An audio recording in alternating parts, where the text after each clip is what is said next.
बहुत सावधानी से कथा सुनिएगा और अपने चित्त में उतारिएगा। पत्ता तोड़कर दरिद्रता ने भी मुंह में उस पत्ते को ले लिया। जाते जाते वो पत्ता भगवान विष्णु के पास पहुंच गया, ब्रह्मा जी के पास पहुंचा।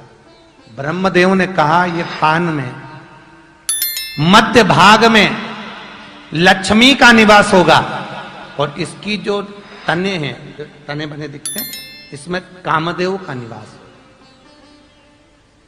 पर इस दरिद्रता ने इसको झूठा करा है, तो इसके आगे के भाग में और पीछे के भाग में दरिद्रता का निवास होगा। इसलिए आज भी पान बनाने वाला जो तमोली होता है वो आगे का भाग और पीछे का भाग काट के ही पान बनाता है, क्योंकि इसमें दरिद्रता देवी बैठी रहती है जो खाता है। इसलिए अगर पूरा पान कोई बना हुआ खाता है तो उसके घर में कभी लक्ष्मी नहीं टिक सकती जिंदगी भर, और वो धीरे धीरे बर्बादी की कतार पे आ जाता है। भगवान विष्णु ने कहा दरिद्रता तेरे आगे के भाग और पीछे के भाग में तू रहेगी इस पान के अंदर। पर कभी देव पूजन में कभी भी खंडित पान समर्पित नहीं होगा। तो दरिद्रता देवी कहती है प्रभु अगर देव पूजन में ये पान का पत्ता यदि जलाशय में, पानी में या किसी देवता के विराजमान में रखा रहेगा तब तक मैं पूर्ण तरह से दूर रहूंगी, पर यह पत्ता यदि कोई एकांत में पड़ा हुआ है तो फिर मेरा निवास हो जाएगा। इसलिए आज भी पानी के कलश के अंदर इस पत्ते को डालकर रखते हैं। तुमने कभी पान की दुकान गए हो? पान की दुकान पे देखना पत्ते रखता ना तो उसमें पानी छींटता रहता है, कहीं दरिद्रता नहीं भरा जाए। जब तक जल इस पान के पत्ते पर है तब तक दरिद्रता दूर है, और पत्ता सूखा दरिद्रता का निवास हुआ। तो पत्तों की बड़ी महत्वता होती है। अपन चलें तो यहां जो लक्ष्मी का एक भाग यहां पे डाल महाराज, जब घर में बहुत क्लेश हो, बहुत अशांति हो, बहुत परेशानी हो, एक लोटा पानी भर कर ले जाओ। ऊपर जो जलाशय होता है, जलाशय देखा जहां से शंकर जी के ऊपर पानी गिरता है। शंकर जी के 13 बच्चे हैं। कितने बच्चे हैं शिव जी के? 13। 13 बच्चों में से शंकर जी की 6 लड़कियां हैं। 6 लड़कियों में से शंकर जी की 5 लड़कियों का स्थान, जहां से पानी शंकर के ऊपर गिरता है, जिस जलाशय से, जिस कुंड से, जिस जलाधारी से, उस जलाधारी में से जो बूंद बूंद पानी गिर रहा है, ये शंकर जी की 5 लड़कियों का स्थान होता है। कितनी लड़कियों का स्थान है? 5। शंकर की 5 बेटियां, जया, विषहरा, शामरी बारी, दोतली और देव। ये शंकर भगवान की 5 लड़कियां इस जलाशय में विराजमान, जो एक एक बूंद पानी अपने पिता के ऊपर गिरा रही। आज भी नियम है, जिस व्यक्ति को रात में नींद नहीं आती हो, रात भर जगते हो, डॉक्टर टेबलेट दे रहा तो भी नींद नहीं आ रही हो, तो शंकर भगवान की 5 लड़कियों का नाम, जिस पलंग पे सोते हो उस पलंग पे बैठ के थोड़ा सा पानी लो, जया, विषहरा, शामरी बारी, दोतली और देव, शंकर की 5 लड़कियों का नाम लेकर उस जल को पीकर सो जाइए। नींद एक बार भी नहीं खुलेगी, सवेरे ही खुलेगी, इतनी चक नींद आती है। शंकर की 5 लड़कियों का मात्र स्मरण कर कर सो जाने, एक टेबलेट खाने की जरूरत नहीं, एक गोली बस। शिव जी की 5 लड़कियों का नाम ले, बोलो एक बार, जया, विषहरा, शामली बारी, दोतली और देव। ये शिव जी की 5 लड़की। एक शंकर की और लड़की अशोक सुंदरी, 6 हैं कुल मिला के। अशोक सुंदरी का चरित्र भी आगे आएगा। 5 बेटी शिव की, 5 बेटी। जल का सिंचन शिव कर। तो कहा जिसको क्रोध आए एक लोटा पानी उसमें डालिए। पहले तो पत्ती, ये बेलपत्री होती, इसकी डंडी को जलाशय में डाल दीजिए जिसमें से पानी गिरता, और एक लोटा पानी डाल दीजिए। घर में एकदम शांति। 5 मिनट के अंदर कोई क्लेश ही नहीं था, जैसे क्लेश समाप्त। शिव उपासना महाराज, शंकर की करुणा। शास्त्र कह रहा है भगवान शिव भूत भावन, भूतेश्वर शंकर, करुणा सागर मेरे शिव आनंद निवास कर। कोई भूमि ऐसी नहीं बची जहां शंकर ना हो महाराज। सर्वस्वता शिव, सर्वस्वता शिव। एक बार भगवान शंकर भगवान विष्णु से बोले, प्रभु तुम हमसे मिलने नहीं आते पृथ्वी पर। शंकर भगवान ने जैसे ही कहा तो भगवान विष्णु बोले, क्यों नहीं आते? आते तो तुम तो कभी कभी आते हो, बहुत कम आते हो, क्या बात है, आते क्यों नहीं हो? प्रभु क्या करूं? भगवान विष्णु बोले शंकर से, मन तो मेरा बहुत करता है आपसे मिलने का, हर पल आपसे मिलना चाहता हूं, पर करूं क्या? तो क्या हो गया ऐसा? भगवान विष्णु बोलते, बात इतनी सी है कि जब मैं पृथ्वी पर आपसे मिलने के लिए बैकुंठ से आता हूं, पृथ्वी पर पांव रखता हूं, पांव रखते से ही हर कंकर में मुझे शंकर दिखता है, इसलिए मैं पांव नहीं रख पाता, हर कंकर में मुझे शंकर दिखता, इसलिए मैं पांव नहीं रख पाता, क्या करूं? शंकर भगवान बोले, तो एक काम करो, जब तक तुम पांव नहीं रखोगे तो आओगे भी नहीं। तो क्यों नहीं आ सकते? तो पांव का लफड़ा ही मिटा दो ना, पांव लफड़ा मिटा। मैं तुमसे दूर नहीं रह सकता नारायण, तुम मुझसे दूर नहीं रह सकते, शंकर विष्णु से दूर नहीं और विष्णु शंकर से दूर नहीं।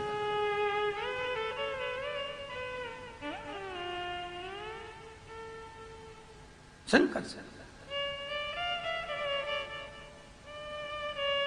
तुम मुझसे दूर नहीं हो।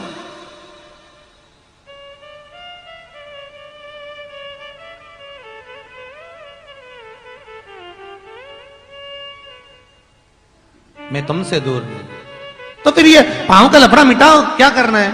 तो भगवान बोले, एक काम करो। शंकर जी बोले, भैया नारायण मैं तुम्हारे बिना नहीं रह सकता, तुम मेरे बिना नहीं रह सकते, तो अपन दोनों एक साथ रहें, उसके लिए तुम पांव का तो करना क्या पड़ेगा? तो कि बस एक काम करो, जिसके पांव नहीं होते वो बन जाओ। शंकर भगवान ने जैसे ही कहा तो विष्णु जी बोले, तुम बताओ क्या बनना? शंकर भगवान ने कहा, एक काम करो, तुम सांप बन जाओ। सांप के पांव नहीं होते, हर कंकर से सांप चिपक कर चलता है, तो एक काम करो, तुम सांप बन जाओ। शंकर जी ने जैसे ही बोला, भगवान विष्णु कहे, ठीक।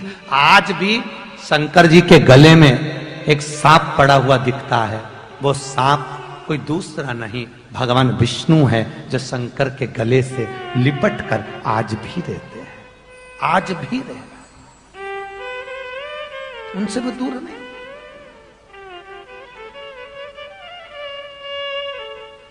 शंकर नारायण के बिना नहीं, नारायण शिव के बिना, शिव के बिना नहीं है। आगे चरित्र आया तो शास्त्र कह रहा है, अगर शिव महापुराण सुनने वाला जीव, शंकर की कथा सुनने वाला मनुष्य जिस गली से निकल कर जाता है, उस गली के जीवों को भी तार देता है। इसलिए आपसे बार बार कहते हैं कि आप जहां से निकल कर आ रहे हैं, वहां तक के लोगों को आपने तार दिया। 71 पीढ़ी शिव महापुराण की कथा से तर जाती है। आज ये कथा रमेश भाई की जो स्मृति में हो रही है, श्री रमेश जी कुंभड़ जी की स्मृति में अगर हो रही है और उनके परिवार वाले अगर ये कथा करा रहे हैं, तो आपने केवल एक जीव को नहीं, ना जाने कौन सी कृपा भगवान शंकर की हुई, जो प्रभु की कृपा से ना जाने कितनों को पार लगा दिया है, कितनों।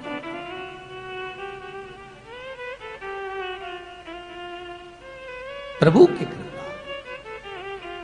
और एक बात अपनी जिंदगी में उतार कर रखिए, तुम जितना कमा रहे हो उसका भोग तुम्हारा पूरा परिवार करेगा, बेटे बहू कुटुंब कबीला पत्नी नातेदार रिश्तेदार सब करेंगे, पर तुम जो कर्म कर रहे हो उसका भोग तुम्हें अकेले ही करना पड़ता है। कर्म का भोग कोई दूसरा नहीं करेगा। इसलिए फिर निवेदन है, अच्छा कर्म करते हुए चलोगे, परिवार के लोग तो धन का भोग तो कोई भी कर लेगा, कमा कमा के ढेर लगाते जाओ तो खूब, न गाड़ी न बंगला न जमीन न जायदाद न डनलप का गद्दा न एसी का रूम, सारे भोग परिवार वाले करेंगे। तुम्हारी कमाई का धन का भोग सब कोई कर सकता है, पर तुमने जो कमाया है, तुमने जो कर्म किया है, उसका भोग कोई दूसरा नहीं, तुम अकेले को करना पड़ेगा, दूसरा नहीं कर सकता। कर्म अच्छा है महाराज, बहुत अच्छा। एक क्रीम की जो चमक होती है ना, ये 1-2 दिन की होती है, और अच्छे कर्म की जो चमक होती है ना, वो जिंदगी भर की रहती है, बुढ़ापे तक चमकते रहोगे। कई कई बूढ़ी बूढ़ी माताओं को देखना, इतनी जोरदार दिखे जितनी बहू नहीं दिखे, और बहू पार्लर में तैयार हो और डोकरी घर में यूं ही ऊंचे ऊंचाए बाल को तैयार कर रखे, बिंदी लगा के और लाली लगा कर काजल लगा के, जैसी डोकरी साड़ी पहन के बाहर निकले ना, बहू का तो हृदय जल जाए। डोकरी के देख तो सही कई जोरदार लगा। Old is gold.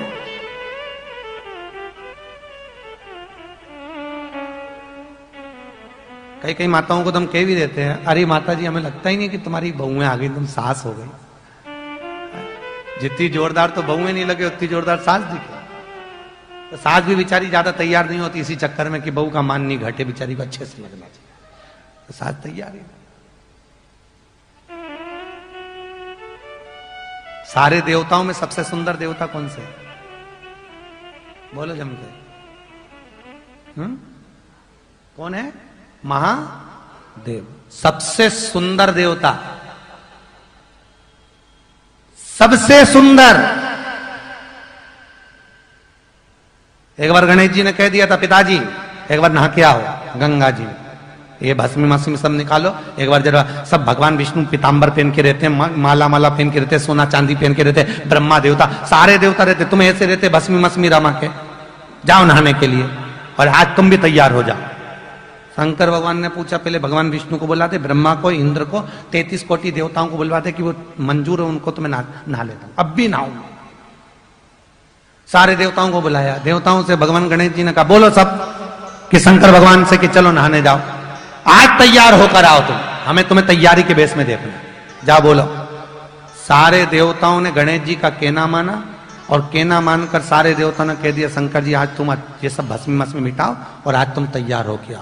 शंकर भगवान जैसे ही गंगा जी में कूद कर जैसे ही बाल खोल कर स्नान कर कर जैसे ही शंकर जी बाहर आए, सारे देवताओं ने गणेश जी के चरण पकड़ लिए। तुम अब्बी की अब्बी बोल दो कि जैसे थे वैसी हो जाओ, तुम जैसे थे वैसे। गणेश जी शंकर जी के पास गए, पिताजी बोले, हाँ बोल बेटा गणेश, तुम तो वापिस भस्मी लगाओ, अब्बी की अब्बी लगाओ। गणेश जी ने खुद हाथ में भस्म लेके पानी में गीली करके पिताजी को लपेट दी, वापिस वो मिर्ग छाला पहना दिया, वापिस रुद्राक्ष की माला पहना दी। शंकर जी पूछे क्यों ऐसा कर रहा है? गणेश जी बोले, पिताजी मैं अपनी मां से ज्यादा सुंदर किसी को नहीं देख सकता। अब ये तो नहीं बोल सकते कि 33 कोटि देवताओं ने विनती करी है कि इनको सुंदर नहीं दिखना चाहिए। कहते हैं हजारों कामदेव लज्जित हो जाते हैं अगर शंकर एक दिन भस्मी ना रमाए तो। भस्म इसलिए रमाते हैं कि तुम अच्छे दिखते रहो। शंकर इसीलिए शमशान में रहते हैं कि दुनिया के लोग अच्छी अच्छी कोठियां में रह ले, भवन में रह ले, हम शमशान में भले। पार्वती तो कई बार कहती है, एक आध मकान बना लो, एक आध कोई अच्छी कोठी मोटी बंगला मंगला बना लो, वहां रहेंगे। शंकर भगवान बोले, कोठी बंगले में कौन मिलने आएगा, सब यहीं आ जाएंगे एक दिन, सबको यहीं आना है, इसलिए यहीं बैठे रहो, इंतजार करते रहो, सब आएंगे, लाइन से आएंगे, धीरे धीरे आएंगे। जब आएंगे फिर कहीं नहीं जाएंगे। भूले ना ओ घड़ी। अब शिव पुराण के सुंदर महत्तम वर्णन कर रहा है महाराज, सुंदर महत्तम। शंकर के 6 सूत्र हैं, एक सूत्र भी अगर आपने अपनी जिंदगी में उतारा, शंकर आपको मिल गया। पहला सूत्र शिव महापुराण का, शंकर पर जल समर्पित करने वाला शिव धाम को जाता। दूसरा त्रिपुंड लगाने वाला शिव धाम का अधिकारी हो जाता है। गले में रुद्राक्ष की माला पहने, देखो रुद्राक्ष और तुलसी दोनों में से आप कुछ भी धारण करो पर गले में होना चाहिए। रुद्राक्ष भी पहनो, तुलसी भी पहनो। ठाकुर जी को सबसे ज्यादा प्रिय कौन सा चंदन होता है? बोलते जाओ जल्दी से। ठाकुर जी को सबसे ज्यादा प्रिय कौन सा चंदन होता है? जिस चंदन के बल पर ठाकुर जी जीते जी आपसे एक बार गले मिलने आते हैं। वह चंदन कौन सा? गोपी चंदन। और बोलो, अच्छे से बोलो, तुम्हारे यहां तो हमने तो सुना, यहां पर तो बहुत भागवत होती है। बोलो जल्दी से।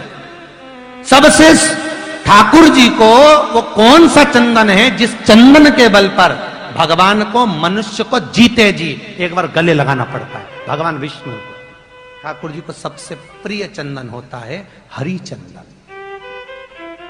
कौन सा चंदन है? हरि चंदन। ठाकुर को अति प्रिय है हरि चंदन। कैसा चंदन होता है? हल्दी को, कुंकू को, रोली, हल्दी कुंकू दोनों को सिलवट्टा रहता है जिसपे चंदन घिसते हैं, उस पर रखा जाता है, थोड़ा सा पानी डाला जाता है और तुलसी के वृक्ष की, पौधे की जो जड़ होती है ना सूखी हुई, उस जड़ को चंदन की तरह घिसा जाता है। जब तुलसी की जड़ से उसको घिसते हैं, जो चंदन तैयार होता है वो हरि चंदन होता है। वो हरि चंदन भगवान को लगाकर जो अपने मस्तक पर लगा लेता है, शास्त्र कहता है जीते जी उसको एक बार मेरा श्री जी बाबा अपने गले लगाने जरूर आता है, मेरा ठाकुर आता। वो हरि चंदन है, हरि चंदन। आप में से कितने लोग हैं जिनने लगाया कभी सिर पे? भागवत जी के 10वें स्कंद के 19वें अध्याय में इसका वर्णन भी है, बहुत भाव से सुनिए उसको, पढ़िए। हरि चंदन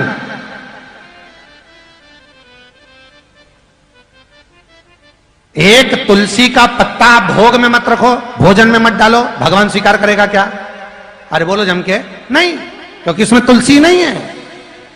और यदि आपके गले में रुद्राक्ष या तुलसी नहीं है तो भगवान तुम्हें स्वीकार करेगा क्या?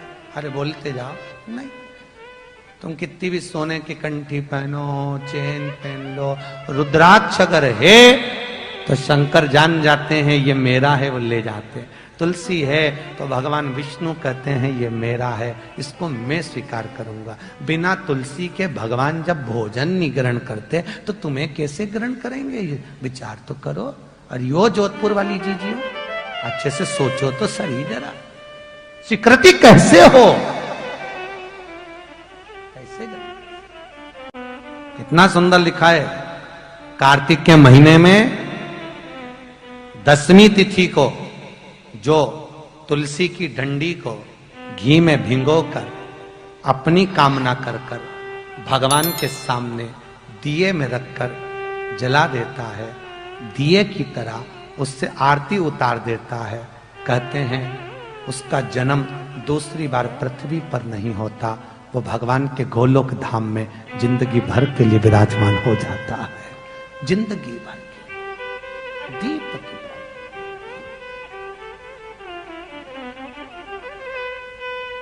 विष्णु पुराण किस किसने सुनी है?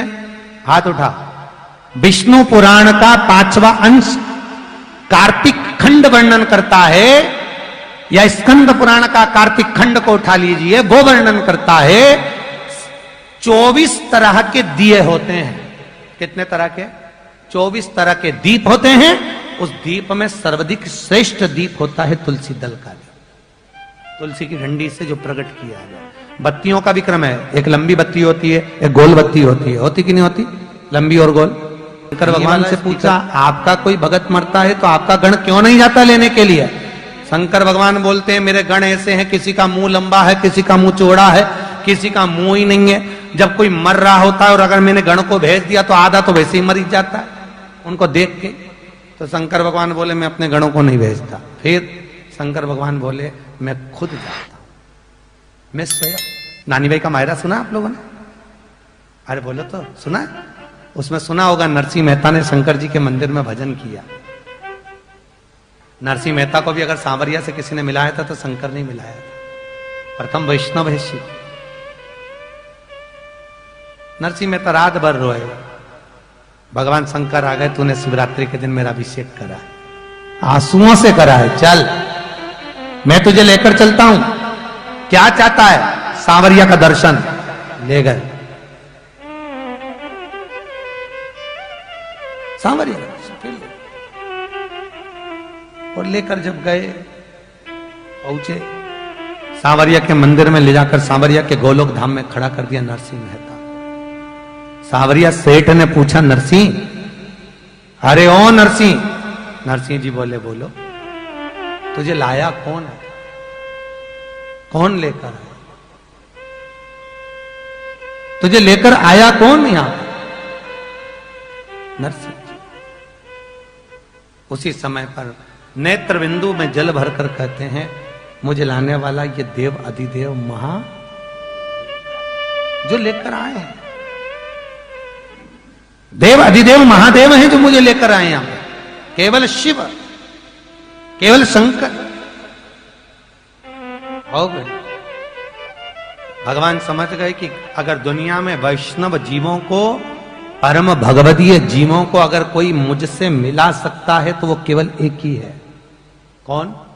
शंकर। इसलिए अमृत पीने वाला देव होता है और विष पीने वाला महादेव। विष पीने वाला महा, अमृत तत्व की ओर जो जा रहे हैं, अमृत तत्व की। महाराज देवराज के प्राण छूटे गए देवलोक भगवान शिव के धाम में। आगे वर्णन आया, एक बिंदुक नाम का ब्राह्मण था जिसकी धर्म पत्नी का नाम चंचुला देवी। क्या नाम है? चंचुला। बिंदुक भी ब्राह्मण है, ब्राह्मण कुल में जन्मा है, और ब्राह्मण कुल में जन्म लेने के बाद भी वो सत्कर्म नहीं कर पाया। कभी जिंदगी में कोई अच्छा कर्म अपने जीवन में नहीं कर पाया। पर वेदव्यास जी ने बड़ा सुंदर लिखा है कि पुरुषों के नाम के आगे कभी धर्म नहीं लिखा, पर तुम्हारे नाम के आगे धर्म पत्नी लिखा है। क्या लिखा है? धर्म पत्नी। पतियों के नाम के आगे धर्मपति नहीं लिखा, कहीं धर्मपति नहीं लिखा गया, पर धर्म पत्नी का संबोधन क्यों लिखा? उसका कारण केवल इतना सा है कि पति कमाई कर लेकर आए, पति कमाए हो पैसा लेकर आए, पर लाकर वो पैसा कर देता है तो पत्नी के हाथ में देता है। धर्म पत्नी के हाथ में इसलिए देता है कि तू इसकी कमाई में से थोड़ा सा धर्म में लगाना, सत्कर्म में लगाना। मुझे धर्म इसलिए नहीं लिखा, वेदव्यास जी ने पति के नाम के आगे धर्म पति इसलिए नहीं लिखा क्योंकि पति को अगर घर चलाना है, परिवार पालना है, कुटुंब पालना है, तो उसको झूठ बोलना पड़ेगा, बेईमानी करना पड़ेगी, कपट करना पड़ेगा, छल करना पड़ेगा, उसको एक का दो करना पड़ेगा, तब जाकर घर चला पाएगा। तो इनके नाम के आगे धर्मपति नहीं लिखा, पर पत्नी के नाम के आगे धर्म पत्नी इसलिए लिखा, तेरा पति कितनी भी कमाई कर लेकर आए, उसमें से थोड़ा सा निकाल कर कहीं सत्कर्म में, कहीं धर्म में, कहीं शिव पुराण में, कहीं भगवत भजन में, कहीं स्मरण में थोड़ा थोड़ा लगाते रहना, तो पति को भी बैकुंठ ले जाना, खुद भी चली जाना। पर माताओं ने उसकी कमाई में से निकाला तो सही, पर सब डेंटिंग पेंटिंग में लगाया ही, धर्म में लगा ही नहीं सके। धर्म में लगता तो धर्म पत्नी का पथ होता। धर्म में धर्म पत्नी के पथ। चंचुला देवी बिंदुक चोरी कर लाए, बिंदुक धन। आज बिंदुक चोरी कर ला रहा था, एक दीवार पर चढ़ा, धन चोरी का सिर पे रखा हुआ था, कूदा, कूदते से ही पानी में गिर गया। उसको नहीं मालूम था यहां बावड़ी है, उसको नहीं मालूम था यहां कुआं है, उसमें कूद गया। जब गिरा प्राण छूट गए। भागवत, शिव पुराण, अग्नि पुराण तीनों कहती है, तीन तरह से मरे हुए व्यक्ति को कभी बैकुंठ नहीं मिलता, तीन तरह से मरे हुए व्यक्ति को कभी स्वर्ग नहीं मिलता, तीन तरह से मरे हुए व्यक्ति को कभी मोक्ष नहीं होता, तीन तरह से मरा हुआ व्यक्ति कभी भगवान के धाम तक नहीं पहुंच पाता। पहला पानी में डूबकर मरा हुआ, दूसरा सर्प के डसे से मरा हुआ, तीसरा स्त्री के हाथ से मरा हुआ। ये जो बच्चे लोग कह देते ना, कई बार लड़के लोग कहते हैं छोरी की याद में मर गया, उसके चक्कर में सुसाइड कर लिया। इनको एक बार शिव पुराण, भागवत पुराण अच्छे से सुन लेना चाहिए कि तुम उसकी याद में मरोगे, प्राण त्यागोगे, तो तुम्हारा जीवन ना तो नरक जाओगे ना कभी स्वर्ग जाओगे। प्रेत की योनि में जिंदगी भर इसी पृथ्वी पर प्रेत बनकर भटकते रहोगे, भूत बनकर, प्रेत बनकर। मुक्ति नहीं है। शिव पुराण कहती है मोक्ष नहीं है। मुक्ति है कहां? भटकोगे, ना कभी बैकुंठ मिला है ना कभी नरक मिला, पड़े हो, भटक रहे हो जगत में। जैसे कोई आप कभी सूरज की किरण आ रही हो, उस पे आप देखना दर्पण लगा के थोड़ा तो ऐसे छोटे छोटे कण नजर आते हैं, बस उसी कण के रूप में ये प्रेत योनि में भटकता रहेगा, मुक्ति नहीं है उसकी। तीन तरह से मरे हुए व्यक्ति को कभी स्वर्ग नहीं, कभी परम पद नहीं, कभी बैकुंठ नहीं, कभी मोक्ष नहीं। पहला, जम के बोलो, पानी में डूबकर मरा हुआ।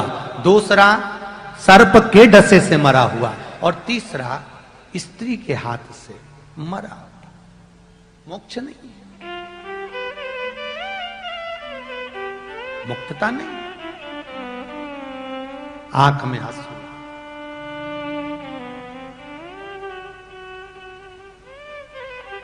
और आप लोग ध्यान से सुनना कथा को। भागवत जी में ये प्रश्न राजा परीक्षित का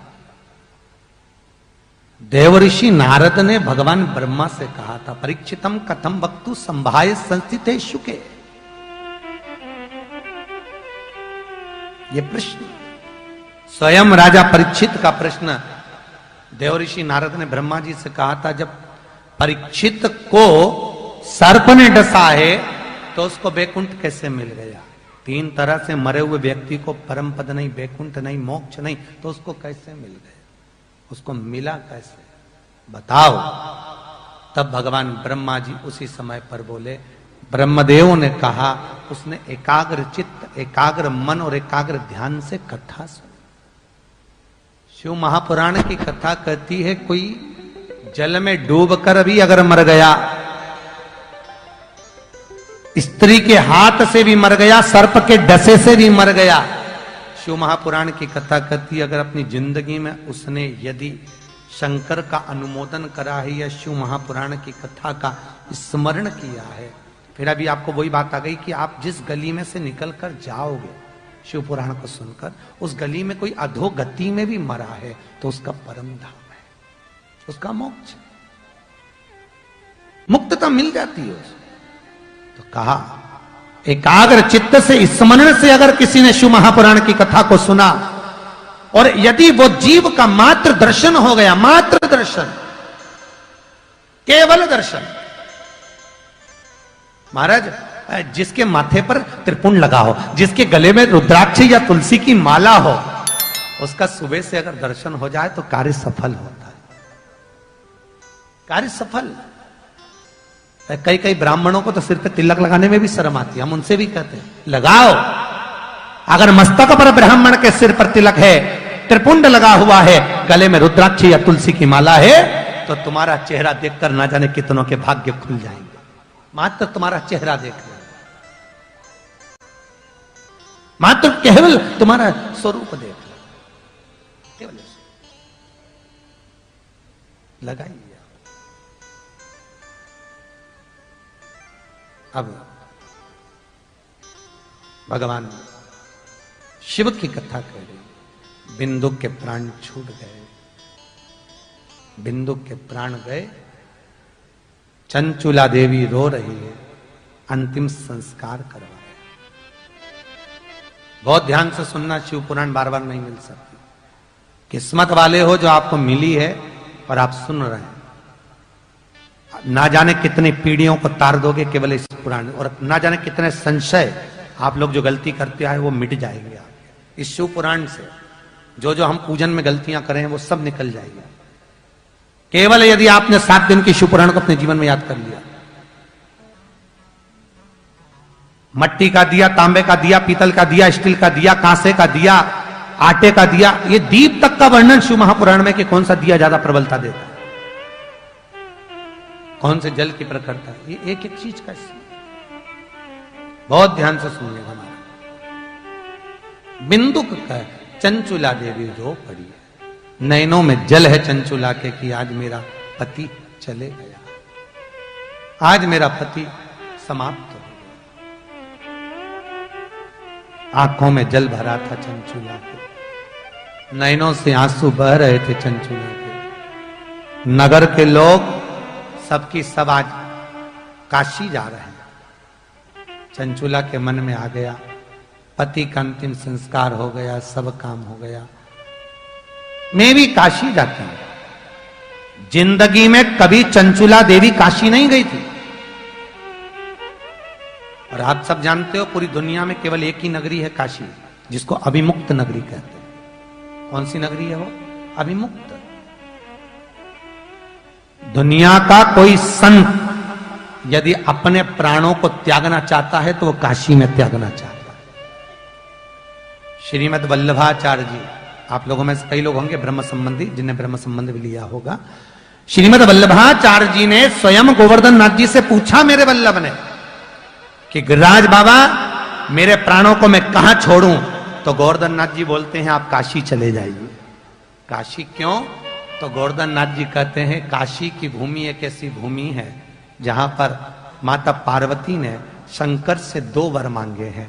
एक वर माता पार्वती शिव से कहती है कि जिन पति पत्नी में आपस में झगड़ा हो उसमें प्रेम बढ़े। झगड़ा हो तो प्रेम बढ़े। शिव जी ने कहा तथास्तु। आज भी पति पत्नी में झगड़ा होता है तो उनमें प्रेम बढ़ता है। जिस पति पत्नी में झगड़ा नहीं होता उनका झगड़ा एक दिन ऐसे होता है कि अदालत तक बात पहुंच जाती है। इसीलिए निवेदन है, झगड़ते रहो, प्रेम करते रहो। प्रेम। दूसरा वर मांगा, हमें दूसरा वर दीजिए। क्या वर?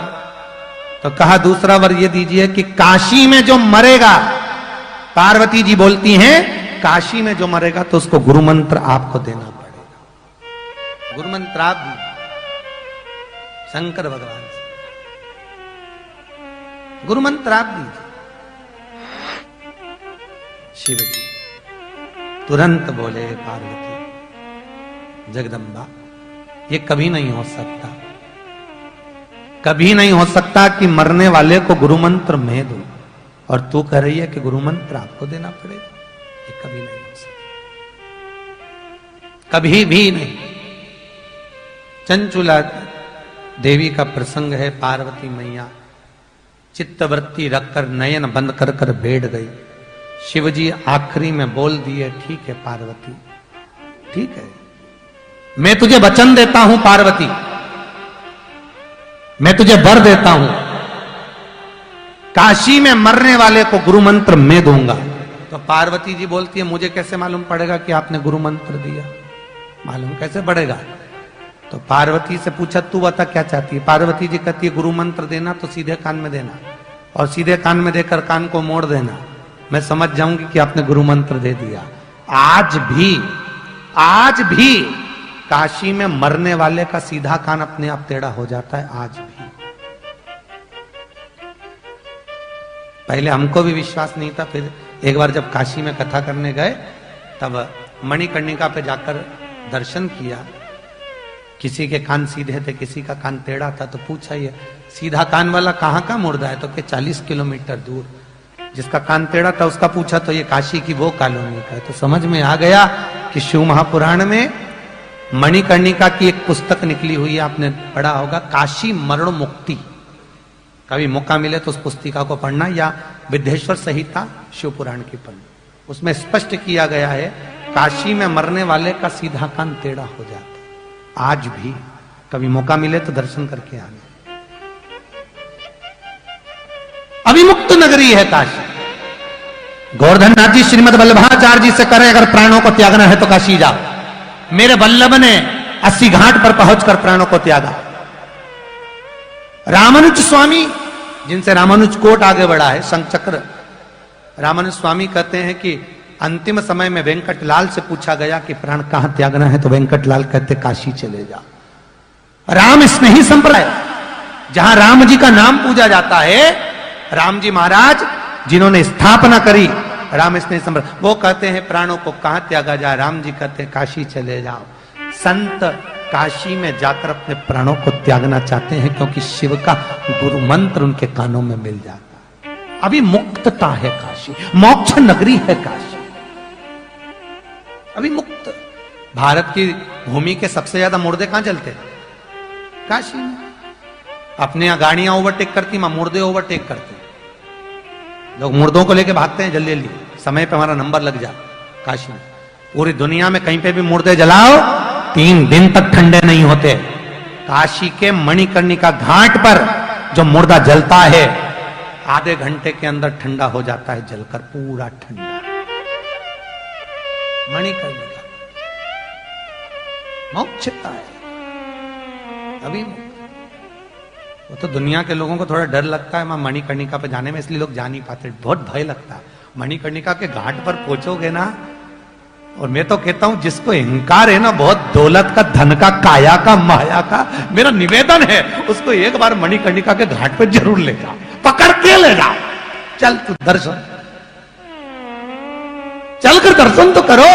चारों तरफ लकड़ियों की दुकान, कंडों की दुकान, और दोनों साइड रोड पे मुर्दे ही मुर्दे, और बीच में से तुम जा रहे हो मणिकर्णिका के घाट, और घाट पे भी हजारों मुर्दे एक साथ जब जल रहे होंगे तब तेरी अहंकारी सब निकल जाएगी कि धन तो यहीं पड़ा रह गया, जीव वो चला गया। बड़ा जिसको अभिमान हो उसको एक बार काशी ले जाओ, एक बार मणिकर्णिका के घाट जरूर जाओ, दर्शन करा। इसको कहते हैं जी। कहां कहां अभिमान, क्यों फूला फिरे? अभिमान, धन, दौलत, काया, माया सब पड़ी है, सब पड़ी। किस बात का अभिमान करो रे? किस बात का? जबरदस्ती फूला फिरो 24 घंटा दर्पण के सामने, छोटी बना पैसा कमाया, धर तो कहा अभिमान? कामदेव के भीतर हो गया। सुंदर लिखा है श्रीमद् भागवत कथा में कि कामदेव को जो अभिमान हुआ, जो अहंकार था कामदेव का, केवल यहीं तक नहीं रहा है।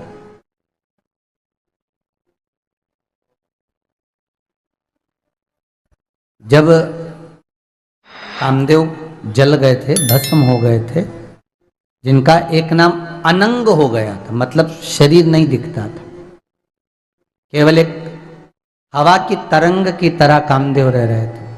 तो एक बार कामदेव जी ने देवऋषि नारद के सामने ये शब्द कह दिया था कि मैं बड़ा सुंदर हूं। तो देवऋषि नारद ने कह दिया पूरा जल गया, कुछ नहीं बचा, अभी भी सुंदरता रह गई तेरी। हमारे यहाँ एक भाषा में कहा जाता है कि रस्सी पूरी जल गई पर बल नहीं गया, मतलब बल अभी भी रह गया हो। तो कामदेव से नारद जी बोले तू काहे का सुंदर, ये कोई सुंदरता है तेरी? तो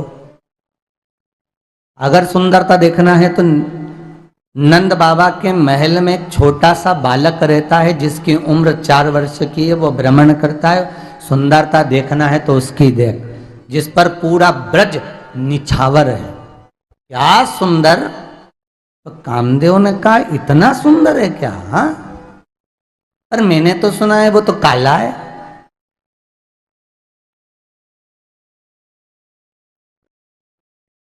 मैंने तो सुना है कि वो काला है। तो कहा एक बार जाकर देखो तो सही मालूम पड़ जाएगा। जो कामदेव अनंग बनकर, मतलब शरीर नहीं है उनका, वो अनंग बनकर कामदेव जी ने जो देखा, और देखते से ही भगवान को देखकर कामदेव के मन में आ गया वास्तव में कितना सुंदर है ये तो, पर मुझसे ज्यादा सुंदर नहीं है।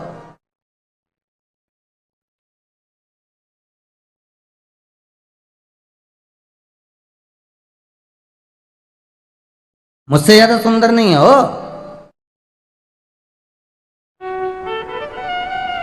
पर देवऋषि नारद ने मुझसे ज्यादा सुंदर इस बालक को बताया है, इसको नीचा तो दिखाऊंगा। और कामदेव पहुंच गए एक रूप रखकर सीधे भगवान कृष्ण के पास में। कन्हैया जी तो डोल रहे थे, छोटे से तो थे ही। नीचे सुंदर एक धोती सी पिछोड़ा सा बंधा था, तन पर एक पटुका साइड में बंधा था, कानों में कुंडल थे, गले में मोती की माला थी, नैनों में सुरमा था। एक आंख का सुरमा ज्यादा लगा था, दूसरा आंख को मिस लिया था, इसलिए मोटा हो गया था। ठीक है। और सुंदर लाला की जुल्फें थी, सुंदर सुंदर नयन, और ऊपर एक छोटी सी चोटी, उसमें भी मोर पंख, और बड़ा सुंदर कन्हैया हो, और बढ़िया अच्छा जंघा मंगा अच्छी सुंदर हो। कन्हैया जी को बहुत दुबला पतला दिखाते, ऐसे नहीं था, अच्छे थे जोरदार हो। तो सुंदर सुंदर कन्हैया। अब कामदेव पहुंच गए, मैं तुम्हारे साथ में युद्ध करना चाहता हूं। भगवान जो पलट के देखे, अब एक आंख काजल अच्छा और एक आंख का मिच मिचा, तो मैं तुमसे युद्ध करना चाहता हूं। अच्छा, भगवान बोलने लगे ठीक है कर लो। भगवान कृष्ण ने कहा परंतु युद्ध दो तरह का होता है, किले के अंदर का और एक किले के बाहर का। कामदेव चक्कर में पड़ गए, हमने तो एक ही युद्ध देखा, ये दूसरा कहां से आ गया। युद्ध दो तरह का, एक किले अंदर का, एक किले बाहर का। तो कामदेव जी ने पूछा ये किले अंदर का युद्ध कैसा होता है, किले बाहर का कैसा? भगवान कहने लगे देखो, किले अंदर का युद्ध वो होता है कि मैं गोपियों के साथ में नृत्य करूंगा, रास करूंगा, पर मेरा शरीर, एक रोमावली, एक अंग, एक उंगली भी गोपियों के श्री विग्रह को, उनके शरीर को छू नहीं सकती, उनके शरीर को छू नहीं पाएगी, एक उंगली भी नहीं छू सकती।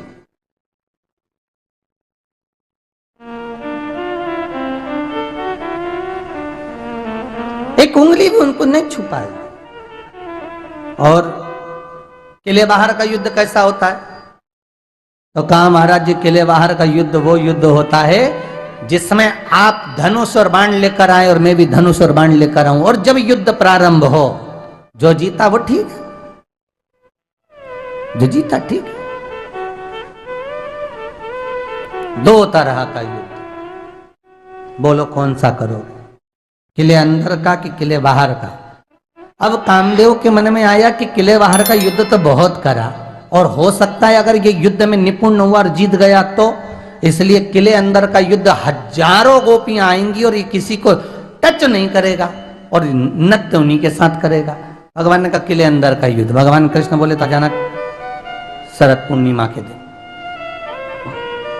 अब शरद पूर्णिमा पे जो भगवान गोपियों के लिए बंसी बजाए और गोपियां सुध भूल कर जो आई और भगवान कृष्ण ने बंसी का नाद करा, अब गोपियों के बीच में अकेला कृष्ण और ढेर सारी गोपियां, ढेर। कितने झुंड थे गोपियों के? 3 झुंड। पहले नंबर पर थी कुंवारी गोपियां छोटी, दूसरे नंबर पर थी युवान गोपियां, युवती, तीसरे नंबर पे थी बूढ़ी गोपियां। ठीक है, अब 3 झुंड बने हुए थे। जैसे गरबा देखा है आप लोगों ने, वो गरबा खेलते हैं, पहले एक झुंड, फिर दूसरा, फिर तीसरा, एक के अंदर एक झुंड वाइज, और एक भगवान कृष्ण। कामदेव ने सोचा आज हारा, अकेला कृष्ण, इतनी गोपियां, और जो भगवान ने बंसी का नाद कर कर रास करना प्रारंभ करा, तो अभी तो भगवान अकेले थे। एक चक्री जैसे ही घूमना चालू हुई तो 2-2 गोपियों के बीच में एक एक कृष्ण हो गए। फिर चक्री घूमना चालू हुई तो हर गोपी के साथ एक कृष्ण हो गए। कामदेव सिर खुजाने लगा, भगवान ये कहां से आ रहा है? अब घूमते घूमते घूमते जब चक्री बहुत तेज चली तो गोपियां तो पता ही नहीं पड़ी, सभी दूर कृष्ण ही कृष्ण हो गए, हर जगह पर कृष्ण हो गए, जहां देखो वहीं कृष्ण। अब कामदेव चक्कर लगा के मन में सोचने लगा गोपियां कहां गई?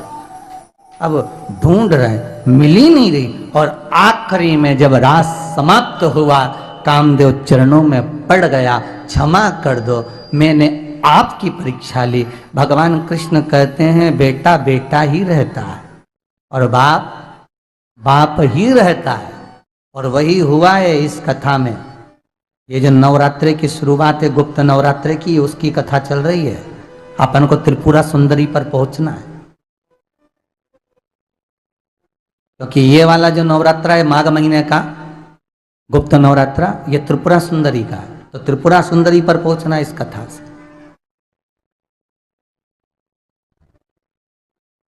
बेटा बेटा होता है, बाप बाप होता है। कामदेव तुमने मेरी परीक्षा ली है और एक पिता की परीक्षा लेने के लिए आए हो, चिंता मत करना। उस समय के शब्द को याद करना कि जब रति रोई थी तुम्हारे भस्म होने पर, तब शंकर ने कहा था तुम कृष्ण के पुत्र प्रद्युम्न के नाम से विख्यात हो। तो तभी समझ जाना था, आने की जरूरत क्या थी? जब मेरे बेटे बनने जा रहे हो, कृष्ण के पुत्र बनने जा रहे हो, तो फिर परीक्षा क्यों? कभी कभी बेटा भी बाप की परीक्षा ले लेता है, कई बार।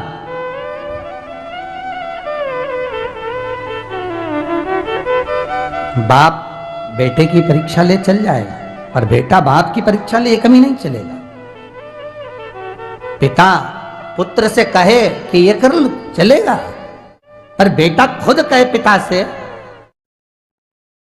कि मुझे आपकी परीक्षा लेना है, तो ये श्रेष्ठता नहीं बनती है।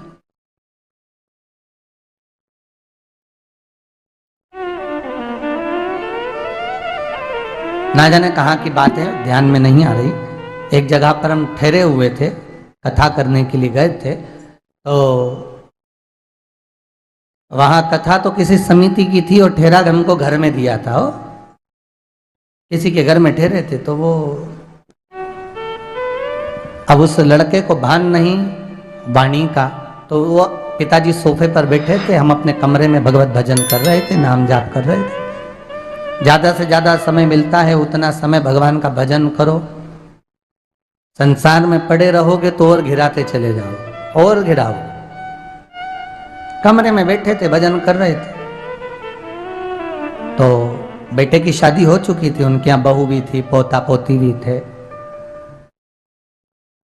बड़ा बेटा उनका बोला, पापा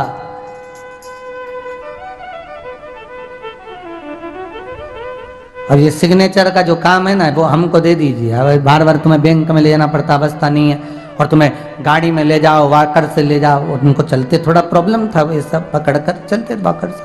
अब तुम्हें बार बार ले जाने में दिक्कत होती है, तो या तो कागज यहाँ है और तुम्हें सूझ पड़ती नहीं है, तो हमें कर दो, हम कर देंगे। ठीक है बेटा। उस पिता के शब्द थे, वो शब्द देखिए कितने सुंदर थे। पिता ने कहा, बेटा मैं सिग्नेचर तुमको दे सकता हूं, तुम अपने कर सकते हो, पर मान लो मैं कहीं तीर्थ में गया, मैं कहीं कथा दान पुण्य संकीर्तन भजन कीर्तन आदि करने को गया और मुझे धन की जरूरत पड़ी, तो फिर पैसा। तो बेटे कहते हैं कि हम हैं तो हम दे देंगे, आप हमें बोल देना, हमें बता देना, हमसे कह देना कि पैसे की जरूरत है, आप हमसे कह देना कि पैसा दे दे। पिता ने कहा, बेटा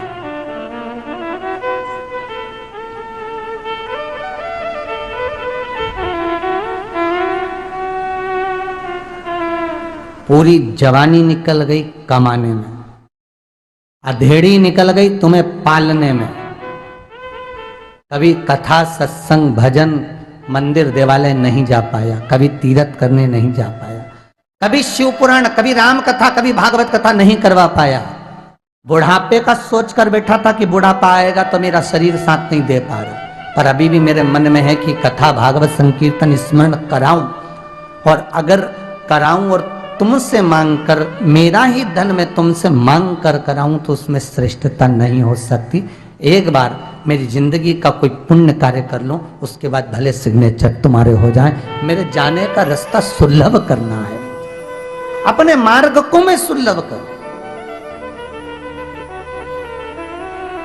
एक बाप की पूरी जिंदगी निकल जाती है, पहले पढ़ाई करी, बड़े हुए, विवाह हुआ, पत्नी परिवार का बोझ बढ़ गया, बच्चे हो गए, उनका लालन पालन में लग गया, कमाने के लिए आगे बढ़ने के लिए कहीं काम धंधा नौकरी सर्विस व्यापार व्यवसाय फैक्ट्री आदि करा, कमा कमा कर जिंदगी निकल गई, बच्चे बड़े हो गए, उन्होंने संभाल लिया।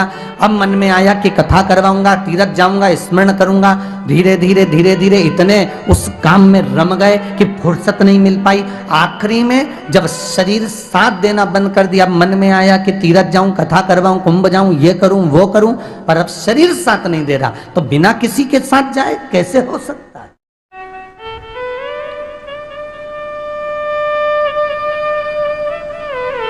सोमानी जी, आप कथा में जैसे बैठे हो, मुझे संगमनेर के सोमानी जी की याद आ गई। संगमनेर में सोमानी जी महाराज जब महिला मंडल संगमनेर में कथा कराई, उस समय पर श्री ब्याणी परिवार से कोई उस समय पर महिला मंडल अध्यक्ष थी, शायद 22 साल पहले की बात है महाराज। अब सोमानी बहन, सोमानी जी के यहाँ से वो कथा के मुख्य यजमान थे, महिला मंडल कभी जो कथा हो रही थी उसके मुख्य यजमान वही थे। तो संगमनेर के सोमानी जी बोले कि महाराज कथा करना है और पंढरपुर में करना, और उन्होंने कथा पंढरपुर में माहेश्वरी भवन में कराई महाराज। डोंगरे जी का जो हाल बना है उससे इधर डोंगरे जी का हाल इस हाल में, और इधर महेश्वरी भवन है हमारे, नीचे हॉल है, साइड में भोजनशाला थी, ऊपर जो है कमरे बने हुए पंढरपुर।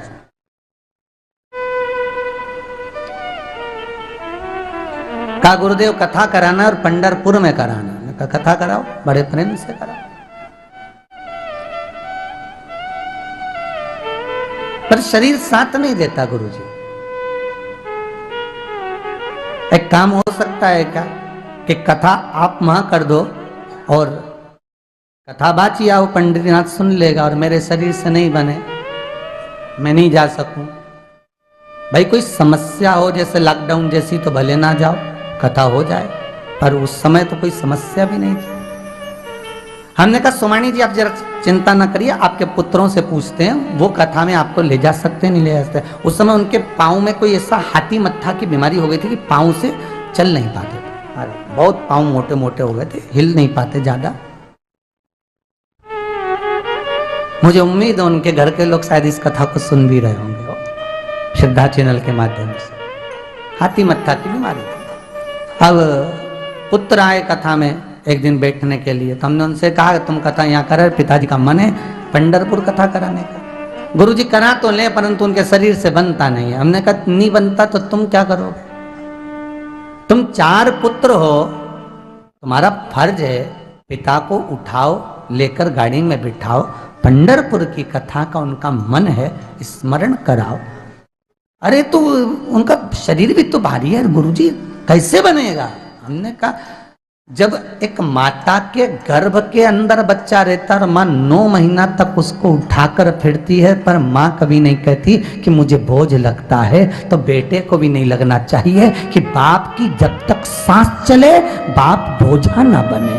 बाप उसके लिए बाप ही रहे, बोझा नहीं। माँ माँ ही रहे, बोझा नहीं।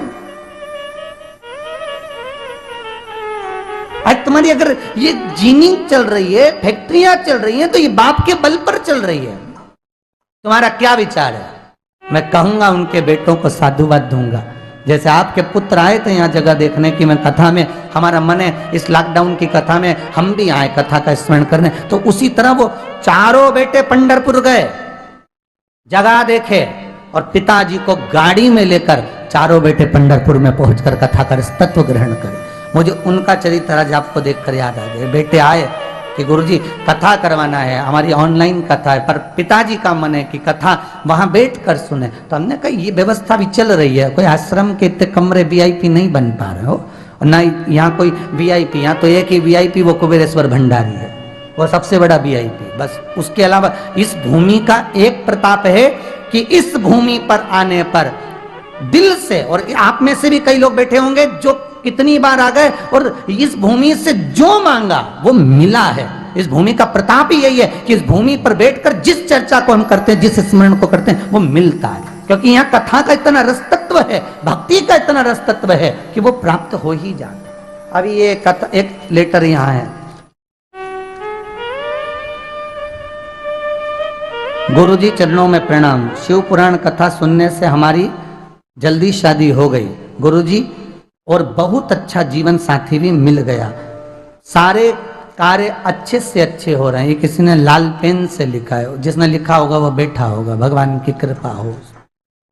बैठे हैं जिसने लिखा है, तो ये शिव की कृपा बिना नहीं हो सकता। जो मांगा वो मिला। शंकर है ही हो खड़े, शिव है ही दयालु। तेरी कृपा बिना ना हिले एक भी अणु, लेते हैं श्वास तेरी कृपा से तनु तनु। शंकर की कथा का रसस्वादन करना ये जीवन का सर्वाधिक सुख है, सर्वाधिक आनंद। ना राम नाम लीनो तूने भरी जवानी में, तो डूब के मर जा रे चुल्लू भर। बहुत कमाया कमाया कमाया, आखिरी में छोड़ा। पहले कुर्सी पे बैठते थे, अब टेबल पे मिल रहे हो। मरने के बाद कहाँ मिलोगे? कुर्सी पे, टेबल पे फोटो। वो भी केवल एक माला पड़ी हो, अगरबत्ती लगी हो, गुलाब की पंखड़ियां सब लाइन से आएंगे, डालकर चले जाए।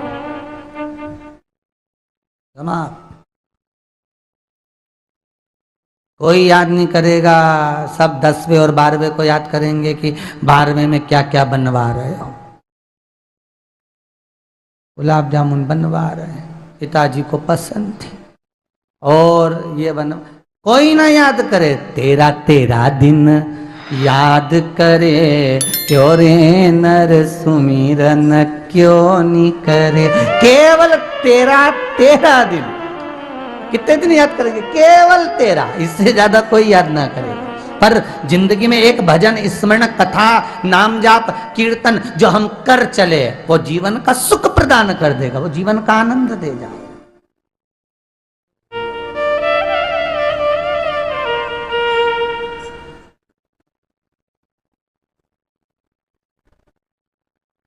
करो जाप, करो भजन, करो स्मरण। देवऋषि नारद करें, कामदेव का अहंकार आ गया, पर अभिमान रखकर नहीं करना कि दाता तेरे चरणों के होना हमें दास है, तेरे चरण रज से बुझानी हमें प्यास है। जब भगवान की शरणागति में पहुंचो, कथा में पहुंचो, सत्संग में पहुंचो, शिव महापुराण में आओ, भगवान कुबेर भंडारी के दरवाजे पर जाओ, अहंकार को छोड़कर भगवत भजन करने में लग जाओ। घर जाएंगे फिर वही काम लग जाएगा, फिर वही काम, वही दुकान, वही व्यापार, वही व्यवसाय। अभी 7 दिन हो तो घर के लोगों को भी कह दो फोन मत लगाना, लगाना तो बस यही कहना कथा कैसी चल रही, और पूरी कथा की जानकारी उसको सुना। कल कथा में हमने ये सुना था, तुम सुन रही कि नहीं सुन रही? श्रद्धा चैनल पर आ रही है, नहीं आ रहे हो तो यूट्यूब फेसबुक पर सुनो। कथा जरूर सुनना, कथा का रस तत्व ग्रहण करना, खूब आनंद ले रहा है, चकाचक खीर पी रहा है, बोल भी देना अलमस्त होकर। भले बाबा नहीं बैठा, पर यह विश्वास है इस भूमि में जहां जहां घूमोगे ऐसा लगेगा जैसे कहीं, जो लोग घूमने हिल स्टेशन जाते हैं ना, तो यहाँ ऐसा महसूस होता है कि अपन कहीं आए हैं। भले जंगल है पर लगेगा कि कहीं शिव है, स्मरण है, अच्छा लगेगा, आनंद को अनुभूति अच्छी है, रसतत्व प्राप्त हो।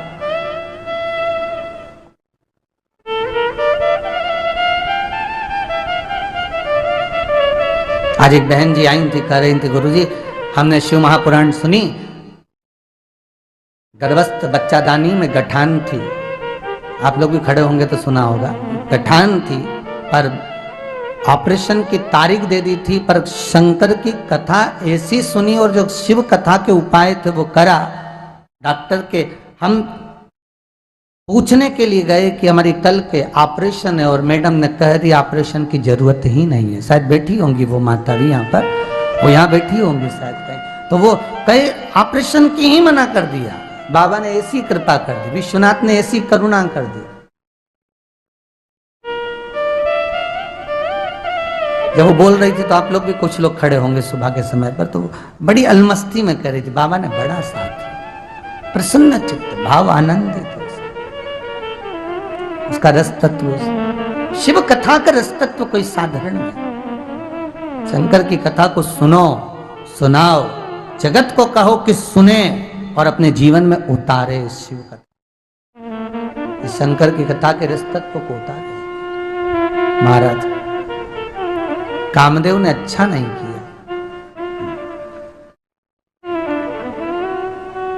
ठीक है, फिर कामदेव तूने ठीक नहीं करा, इसलिए कामदेव का नाम मैंने लिया, इसको बताया जाए कि पिता कौन है। ये सनत कुमार को देखकर, संत को देखकर, साधु को देखकर, तपस्वी को देखकर, जोगी सन्यासी को देखकर कहते हैं कि मेरी सुंदरता प्रबल है, ये मेरे सामने पुत्र है, बेटा है। बाप प्रबल होता है कि बेटा प्रबल होता है, ये पिता मान रहा है अपने आप को, संत का पिता बन गया। इसको मालूम पड़ना चाहिए, इसको ज्ञात होना चाहिए, इसके सम्मुख में आना चाहिए। बता दिया, ठीक है। इसीलिए ब्रह्मा जी के सामने देवऋषि नारद कह रहे हैं कि मैंने नाम किसका लिया है? कामदेव का नाम लिया है कि इनको भेज दो शिव जी के सामने। भेजा कामदेव को, रति के पास में खबर पहुंचाई, रति तुम अपने पति कामदेव को भेजो शंकर की समाधि तोड़ने के लिए। रति ने कहा मेरे पति को? हाँ। रति ने कहा ठीक है भेज दो। ब्रह्मा जी ने कहा रति तुम्हें कोई दिक्कत तो नहीं? रति के मुझे काहे की दिक्कत, अगर मेरे बहन सती का पति शिव है तो ये रति का पति कामदेव है।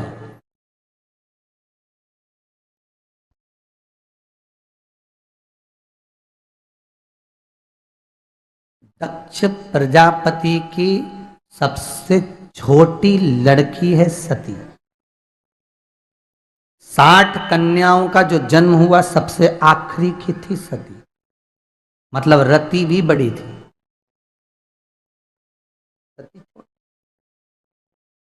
क्योंकि दक्ष प्रजापति ने मां जगतजननी जगदम्बा से कहा था मुझे एक बेटी और दे दो, तो मां दुर्गा भवानी ने कहा था कि बेटी क्यों, तुम्हारे घर में इतनी कन्याओं का जन्म हो गया उसके बाद भी बेटी मांग रहे हो, उसके बाद भी बेटी चाहते हो? तो दक्ष प्रजापति ने कहा था बेटा नहीं चाहिए, बेटा एक कुल को तारता है और बेटी 2 कुल को तारती है, इसलिए मुझे बेटी की जरूरत है, आप मुझे बेटी दीजिए, पुत्री दीजिए। जगतजननी जगदम्बा कहने लगी तुम्हारे चित्तवृत्ति में, तुम्हारे जीवन में बेटी जितनी होना थी उतनी बेटियों का जन्म तुम्हारे यहाँ हो चुका है, अब तुम्हारे यहाँ बेटी नहीं हो सकती। आखिरी में दक्ष प्रजापति ने जगदम्बा के चरण पकड़ लिए, ए माँ जगदम्बा, ए शेरावाली, ए भवानी माँ, ए दुर्गा भवानी, मैं तेरे चरण नहीं छोड़ूंगा, अगर मेरे घर में बेटी नहीं हुई तेरे चरणों में मैं अपने प्राणों को त्याग दूंगा। एक लड़की के लिए, बेटी के लिए दक्ष प्रजापति अपने प्राणों को त्यागने को तैयार हो जाता है, और एक आज का जमाना बेटी हो जाए तो दूसरा लोग प्राणों को त्यागने को तैयार हो जाए, फिर से बेटी हो गई, अब तो मर जाऊं तो अच्छा, मर जाऊं तो अब बेटी फिर हो गई, क्या करना?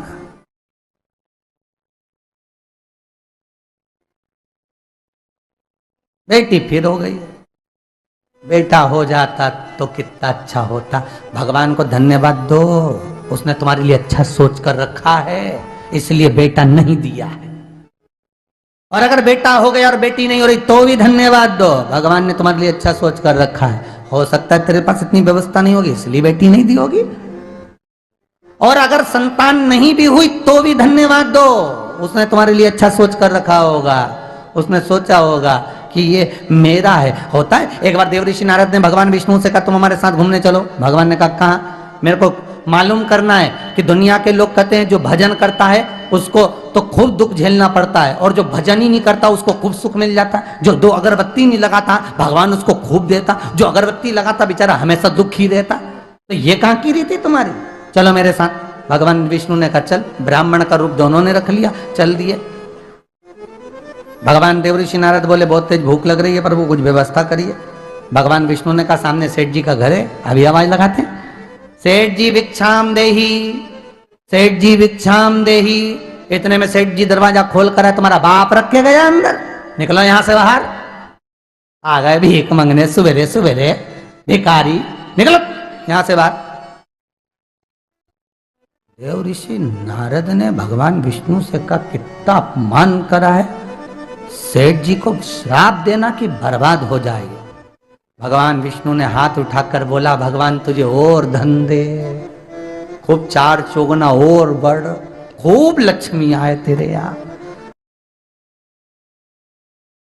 ओम श्री शिवाय। नमस्ते एवं दर्शकों, पंडित प्रदीप जी मिश्रा द्वारा जो है कथा का जो वाचन है वो महाकुंभ प्रयागराज में किया जा रहा है। जैसा कि आपको पता है पंडित प्रदीप जी मिश्रा ने जो है अपनी कथा का जो वाचन है वो प्रयागराज में कर दिया है। तो प्रयागराज में जो भी कथाएं चल रही है उन सभी कथाओं का जो वाचन है वो आपको हमारे चैनल पर मिलता रहेगा। इसी के साथ में जो है प्रतिदिन जो भी कथाएँ आती है या फिर जो भी कथाएँ नए नए जगहों पर होती है मिश्रा जी की, वो सभी कथाएँ जो आपको हमारे चैनल पर मिलती रहेंगी। इसी के साथ में जो है बहुत सारा जो वर्णन है जो अन्य कथाओं में नहीं मिलता है वो आपको हमारे चैनल पर देखने को मिलेगा। इसके लिए आपको कुछ नहीं करना है, अगर आप भी जो है प्रतिदिन हमारी कथाओं को सुनना चाहते हैं तो हमारे चैनल को सब्सक्राइब कर लें और पास में आ रहे बेल आइकन को प्रेस कर लें ताकि हमारे प्रतिदिन आने वाले वीडियोस को आपको जो है नोटिफिकेशन मिलता रहे। इसी के साथ में मिलते हैं अगली कथा में, तब तक के लिए हर हर महादेव।